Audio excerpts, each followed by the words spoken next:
Kejadian pasal 2. Demikianlah diselesaikan langit dan bumi dan segala isinya. Ketika Allah pada hari ketujuh telah menyelesaikan pekerjaan yang dibuatnya itu, berhentilah ia pada hari ketujuh dari segala pekerjaan yang telah dibuatnya itu. Lalu Allah memberkati hari ketujuh itu dan menguduskannya, karena pada hari itulah ia berhenti dari segala pekerjaan penciptaan yang telah dibuatnya itu.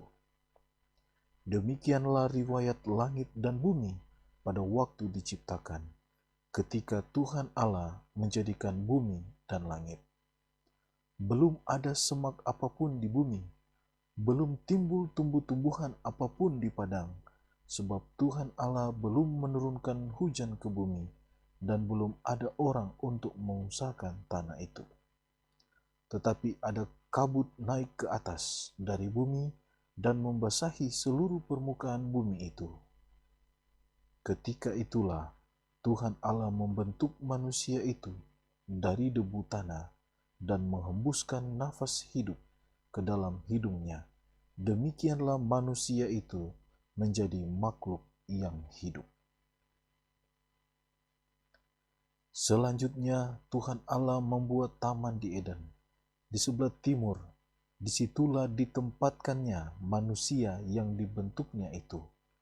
Lalu Tuhan Allah menumbuhkan berbagai-bagai pohon dari bumi yang menarik dan yang baik untuk dimakan buahnya, dan pohon kehidupan di tengah-tengah taman itu, serta pohon pengetahuan tentang yang baik dan yang jahat.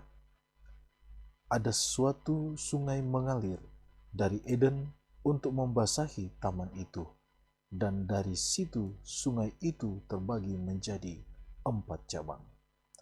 Yang pertama namanya Pison, yakni yang mengalir mengelilingi seluruh tanah Hawila, tempat emas ada. Dan emas dari negeri itu baik, di sana ada damar bedola dan batu krisopras.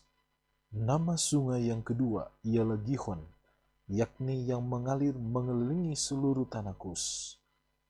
Nama sungai yang ketiga ialah Tigris, yakni yang mengalir di sebelah timur Asyur, dan sungai yang keempat ialah Efrat. Tuhan Allah mengambil manusia itu dan menempatkannya dalam taman Eden untuk mengusahakan dan memelihara taman itu. Lalu Tuhan Allah memberi perintah ini kepada manusia: semua pohon dalam taman ini boleh kau makan buahnya dengan bebas. Tetapi pohon pengetahuan tentang yang baik dan yang jahat itu, janganlah kau makan buahnya, sebab pada hari engkau memakannya, pastilah engkau mati. Tuhan Allah berfirman, tidak baik kalau manusia itu seorang diri saja. Aku akan menjadikan penolong baginya yang sepadan dengan dia. Lalu Tuhan Allah membentuk dari tanah segala binatang hutan dan segala burung di udara. Dibawanyalah semuanya kepada manusia itu untuk melihat bagaimana ia menamainya. Dan seperti nama yang diberikan manusia itu kepada tiap-tiap makhluk yang hidup, demikianlah nanti nama makhluk itu. Manusia itu memberi nama kepada segala ternak, kepada burung-burung di udara, dan kepada segala binatang hutan, tetapi baginya sendiri ia tidak menjumpai penolong yang sepadan dengan dia. Lalu Tuhan Allah membuat manusia itu tidur nyenyak. Ketika ia tidur, Tuhan Allah mengambil salah satu rusuk daripadanya, lalu menutup tempat itu dengan daging. Dan dari rusuk yang diambil Tuhan Allah dari manusia itu, dibangunnyalah seorang perempuan, lalu dibawanya kepada manusia itu. Lalu berkatalah manusia itu, inilah dia, tulang dari tulangku dan daging dari dagingku.